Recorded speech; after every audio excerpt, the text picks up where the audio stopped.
'నారి నారి నడుమ మురారి' ఈ టైటిల్ మనం వింటే అప్పట్లో బాలయ్య గారి సినిమా గుర్తొస్తది.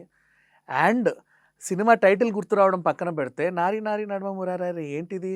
ఓహో! ఒక హీరోకి ఇద్దరు నారులుంటారు. చెప్పకనే చెప్పేసింది టైటిల్. ఇలాంటి సినిమాలు బ్లాక్ అండ్ వైట్ రోజుల దగ్గర నుంచి ఇప్పటి వరకు అన్ని లాంగ్వేజెస్‌లో పెద్ద పెద్ద హీరోల దగ్గర నుంచి అందరూ చేశారు. రజనీకాంత్ గారు చేశారు. కమల్ హాసన్ గారు చేశారు. వెంకటేష్ గారు చేశారు. నాగార్జున గారు చేశారు. చిరంజీవి గారు చేశారు. అరే! ఒకరు కాదు, ఇద్దరు కాదు. సీనియర్ హీరోలందరూ బాలకృష్ణ గారు అందరూ చేశారు. తర్వాత నెక్స్ట్ జనరేషన్ హీరోలు చేశారు. నెక్స్ట్ శ్రీకాంత్ గారు, జగపతి బాబు గారు అందరూ ఈ లైన్‌ని టచ్ చేయని హీరో అంటూ లేడు ఇండస్ట్రీలో ఇప్పటివరకు చెప్పాలి అంటే.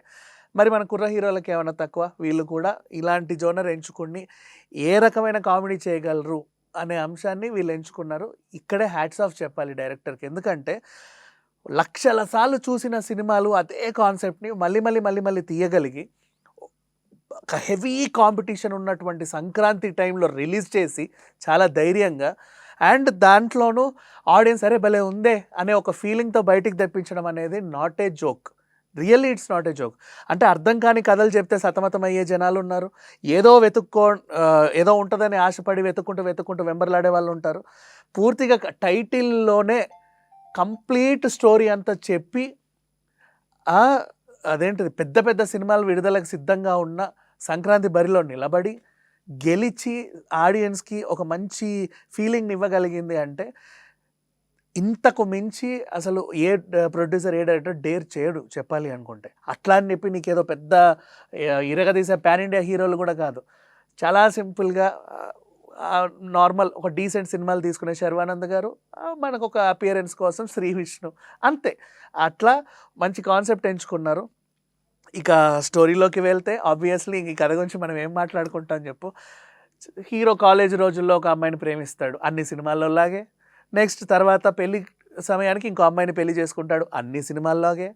ఆ తర్వాత ఏదో ఒక సిట్యువేషన్లో ఎక్స్ గర్ల్ ఫ్రెండ్ వీళ్ళ లైఫ్లోకి రావడం అన్ని సినిమాల్లో లాగే.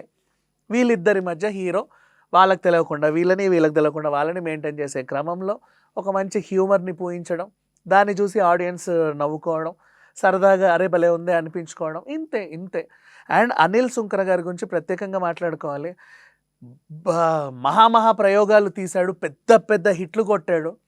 అట్లాంటి డైరెక్టర్ బోలా శంకర్ అనే సినిమా తర్వాత నిజంగా పాపం అసలు ఇంకా మళ్ళీ ఈ ప్రొడ్యూసర్ మనకి సినిమాలు తీయగలడా లేడా అరే ఏంటో అనిపించే టైంలో ఈసారి సంక్రాంతికి వచ్చాడంట అనగానే సర్ప్రైజ్.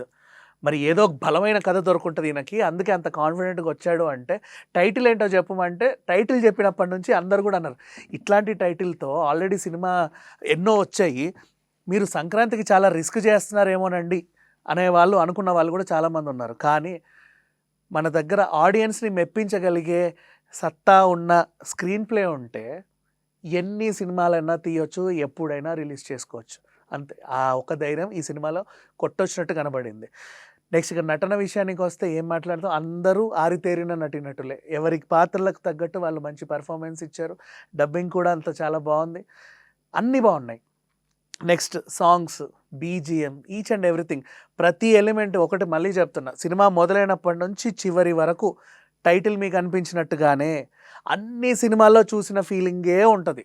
కానీ అయినప్పటికీ చివరాఖరి వరకు కుర్చీలో కూర్చోబెట్టి అబ్బా ఎంత బాగుందో అని ఒక మంచి ఫీల్తో మిమ్మల్ని బయటికి తీసుకొస్తుంది. ఇది టాలెంట్ యాక్చువల్ చెప్పాలి అంటే. హారర్ సినిమాలు అన్నీ ఒకలానే ఉంటాయి. అబ్బా మనం ఏదో ఒక టీం వేసుకొని ఓ పాడుబడ్డ బంగ్లాకి వెళ్ళి అక్కడ భయపడి చావాలి. వాళ్ళ ఎమోషన్స్ నిజంగా మనకు కనెక్ట్ అయితే మనం కూడా భయపడతాం.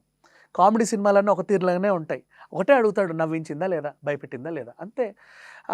ఆ కామెడీ, డార్క్ కామెడీ అయినా, డైలాగ్ డెలివరీ కామెడీ అయినా, స్టాండప్ కామెడీ అయినా, వాట్ ఎవర్, మనల్ని నవ్వించగలిగిందా, వాళ్ళు పడే వేదన మనం పడ్డట్టు ఫీల్ అయ్యామా లేదా, అంతే. ఇవన్నీ కూడా ఇన్ని చెప్పాను కదా, ఇవన్నీ కూడా నారిన నడుమముడలో ఏమీ ఉండవు. అయినప్పటికీ కూడా సంక్రాంతి సినిమా చూసిన ఫీలింగ్ పర్ఫెక్ట్గా 360 డిగ్రీస్లో కలిగించిన సినిమా అంటే ఇదే.